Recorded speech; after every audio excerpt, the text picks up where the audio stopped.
It's that time of the week again for us, and we haven't been at our event for some time. We had to take a break and lots of public holidays in between, and also work commitments.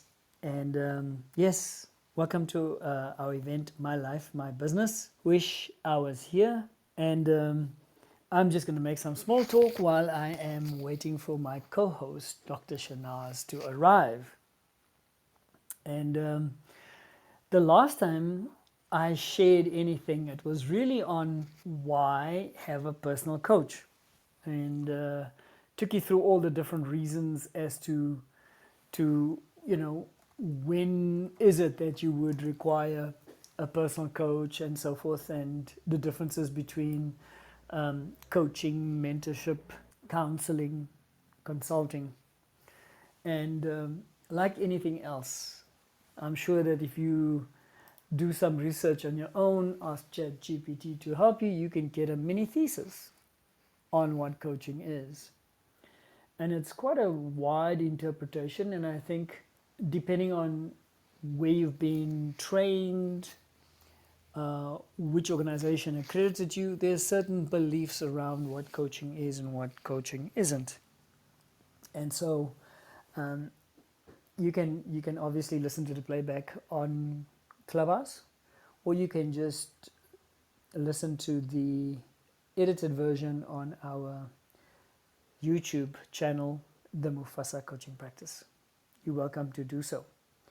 And but yes, one aspect of why you would want to choose a personal coach was we discussed when do you need to choose a coach, and there were four basic things as when you find yourselves at a crossroads and want to make a change in your life, career, business.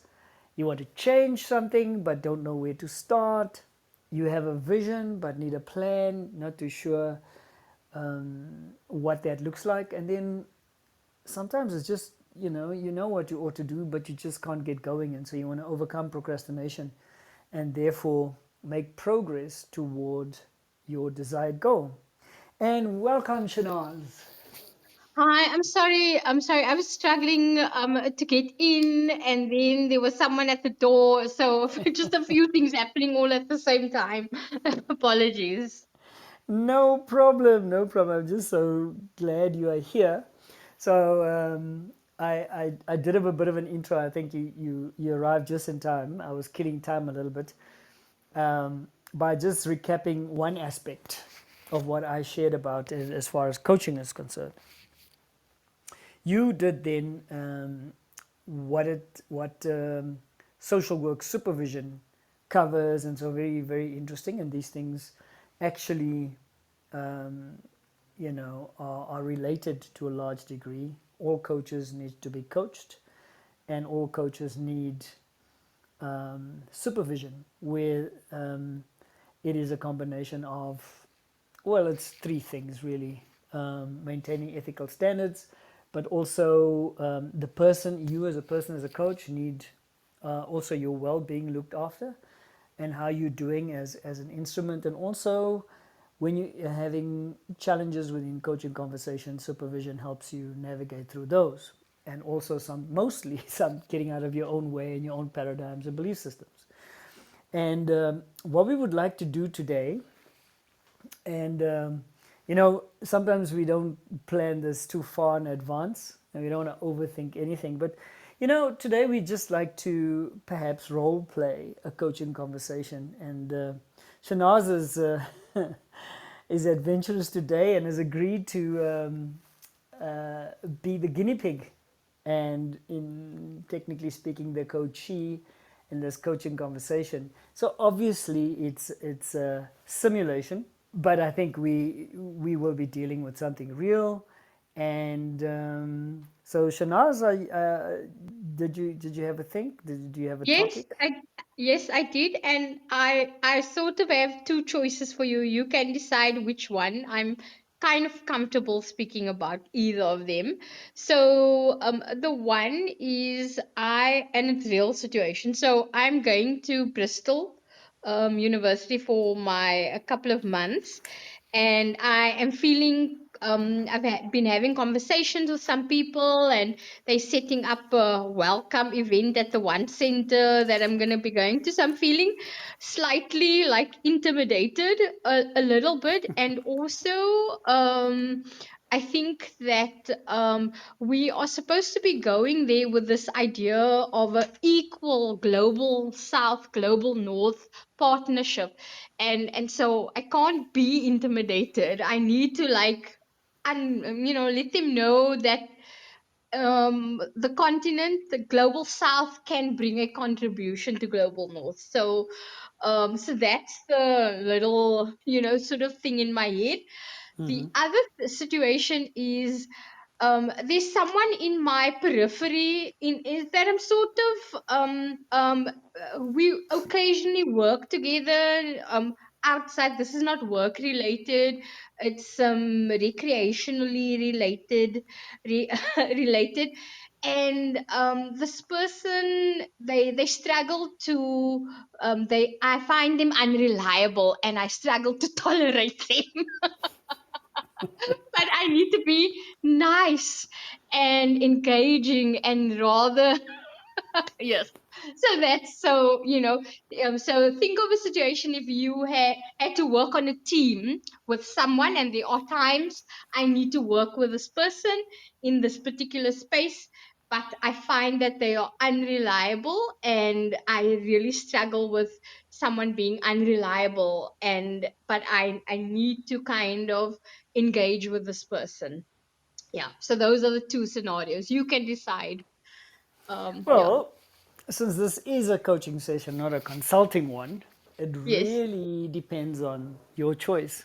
So let me just ask you. I mean, number one, which of these things in a balance potentially, and I mean, I don't know if they would you would have a thought at night about and probably think about or keep you awake. Which of these two things would keep you awake? Either or neither. So leaning towards the Bristol thing. The other one, I just find um annoying, and it's like my personal value is to be able to grow as a person and tolerate. I know that I have an intolerance for certain personality types, and being unreliable is one of them. And I tend to dismiss people when they are like that, and it's not always, I guess, to my advantage. It's not very Christian like, etc. So but the Bristol thing is always kind of looming in my head. So the one is a more personally, in terms of my personal growth and development. The other one is a more work sort of, I need to get into that space thing. Um, and I am undecisive about which one. I'm leaning towards the Bristol one. Okay, well that's great. I mean, if you still couldn't decide, you know what my next question was going to be? Okay, you have a plan of action for both already, for sure. I have no Yes. plan of action for the other one. I have a plan of action for Bristol. The other one is like, oh, the other one, no. We can focus on Bristol. I may need you really one day for that other one. I suspect we could have some fun discussing the other one. But this one, from a professional capacity, is certainly one that, as I'm listening to you, you obviously need to prepare for. And as you said, you have a plan.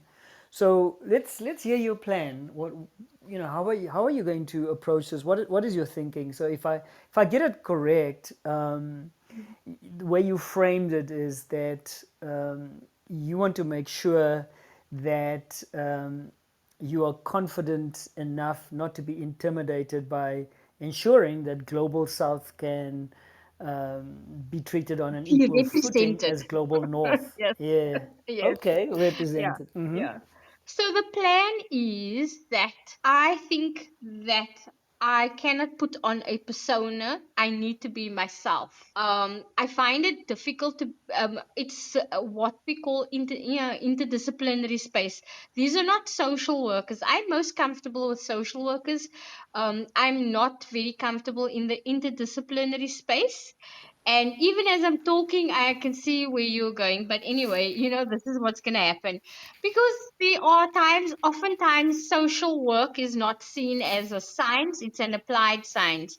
So I think we feel denigrated, and maybe I already go in with that assumption that, that social work is kind of looked down because we are an applied science. We are not like science. So I think that is something that I'm going to have to view at that. I do research, and the research that I've done and that we do as social workers is very good research and can stand next to other types of researchers too. So I think I'm going in there needing to know, or maybe that's the plan. I need to know my identity within this research context, and that I have that as a social work researcher, I have something to contribute, particularly from the South. I'm trying to convince myself. But that is all about having a coaching conversation, is to hear yourself speak. It's uncovering the next steps you need to take. But first and foremost is what you've just done there is identify what it is you need to be working on. I mean, if there's any outcome or a start of an outcome out of a few minutes that you and I are going to be talking, is being secure in your identity as a researcher in the social work space. Yep. Yeah. So I'm curious though, is that this belief that you have that because social work is an applied science, it kind of ranks a little bit lower than the other perhaps pure sciences. Is that belief accurate? I think that it's not entirely accurate. I think that it's based on perceptions at times from other professionals and other researchers.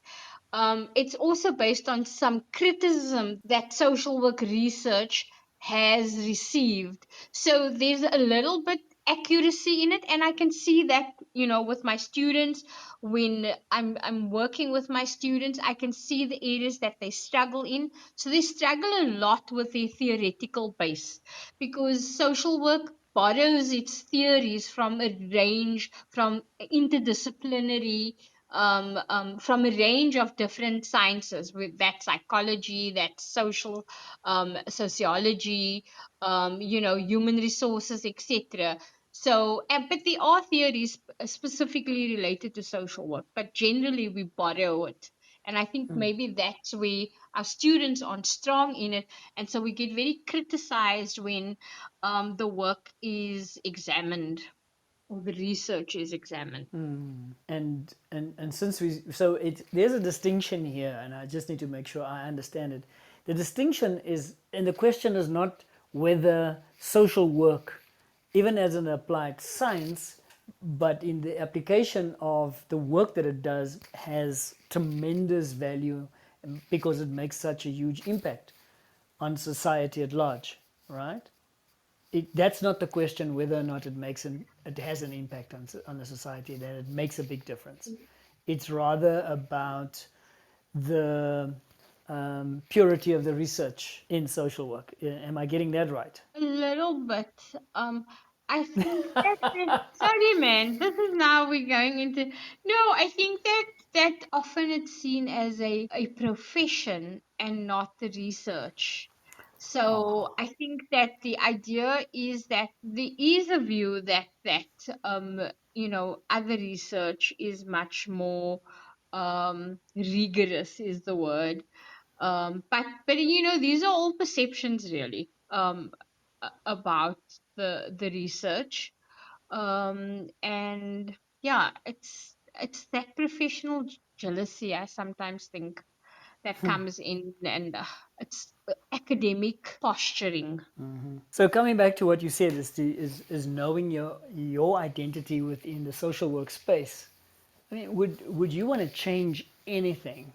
Change your decision that you've made? And I mean, you shared it on this platform. as to why you chose social work and how determined you were. I remember how you shared that you may not have been the brightest in the class, but you could finish things, and you finished your research also in record time. Would you change anything? Would you change the pursuit of this profession that you're in? No, I don't think I would change it. I think that I wouldn't change it. I think that I struggle with maybe it's how others or other professionals and other academics perceive social work. I also think it's because they don't understand what we do. Okay. So if that's the case, that they don't understand, I mean, there's a couple of choices here, you know.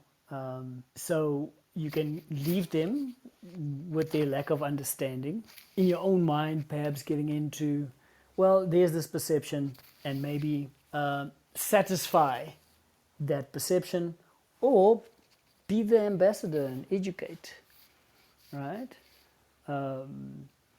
Because how convinced are you that research within a social workspace adds value? I'm very convinced. And I think that what you've spoken about is that within our faculty, actually, we sit in this one research unit made up of psychologists and sociologists, and we've started attending there, and they find our work very interesting and fascinating, and there's lots of you know, aspects that can resonate. But what you said in terms of educating others, that's, I think maybe that's the issue, is that people don't understand what we do, and when we start to explain it to them, then it starts to make sense. So maybe it's based on incorrect information, their perceptions, really.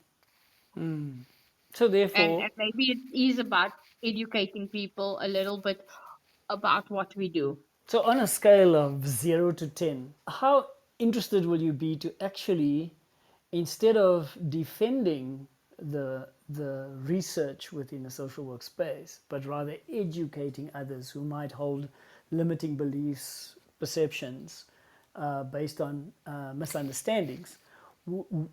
Would you embrace that role of educator, Yeah. ambassador for the profession? Yes, no, I would be able to, do that. I So I could see myself doing that. you can see yourself doing that. So we are talking about in probably a month's time, right? A month and a half's time, I Yeah, think. 7 weeks, yeah, thereabouts. yeah. You will be traveling to Bristol. Yes. So if you think about it, um, there will be so there'll be an official welcome party there, right? Yes, I was telling my sisters today about it, and they were laughing. And the one said, "Oh, she would just die because she's socially awkward, but she believes I'm gonna do well." But I was like, "Oh, I haven't really attended one specifically for myself before, so I'm going to have to think how I manage that one." So, so Shanaaz, just in the interest, obviously, of time, but also in the context of what you've been sharing, would this therefore not be an opportunity? Absolutely. This would be an opportunity because it is about introducing myself, and this would be an opportunity to share my background in social work. So yeah. I mean, and I know, I mean, we just going with the flow, but if you can think about it and just and brainstorm a few ideas, is what would you share that could really emphasize the value and also the understanding within research in the social workspace? Um that social workers are often the first point of call when families or adults or children are in crisis, and so research with social workers and their clients will is always going to be important in society, because that's the our role. We have a statutory role also, which other professions don't have. So government gazetted and custodians of children and families when society fails. So yeah. All right, and therefore, no, that sounds awesome. It sounds like you're already set. You've got a framework for. I better go and listen to this recording.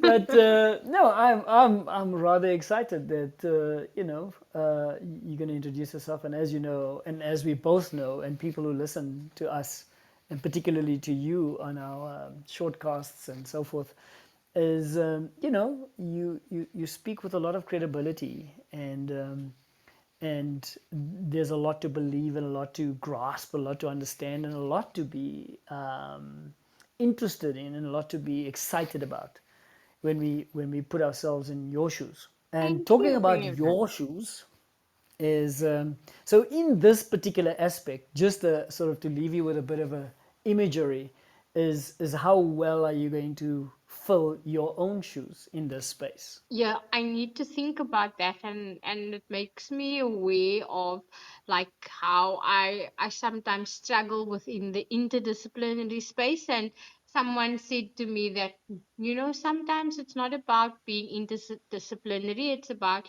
inhabiting the social workspace. I do come and that we do make a contribution, and and thinking a bit about that.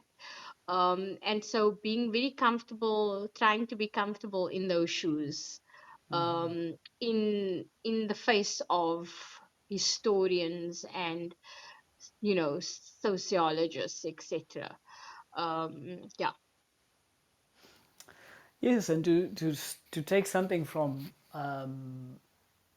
business, being an entrepreneur, when you're trying to sell an idea or sell a Excellent. product or a Yes. service, what is required, generally speaking? What, What in your estimation sells best? when I'm being authentic, I can do that. Aha, you know who you are, Yes. and you can certainly do that with conviction. And I also think it's sharing my story. So thankfully certain academic spaces are actually quite friendly, and people are very interested in stories. So if I can share my story, which then I find that people are even more interested because of that. Yeah. Okay, so right, so let's capture one exact step that you're going to take towards this Bristol trip. So Oh, yes, you what? want me to? Yes, Sorry. not my step, your step. Oh, sorry, no, I'm thinking, I thought you was like summarizing it and like putting it into a step. Sorry. No. I think that what stood out for me, the step that I am going to take is to um, think about how I educate people about social work and social work research.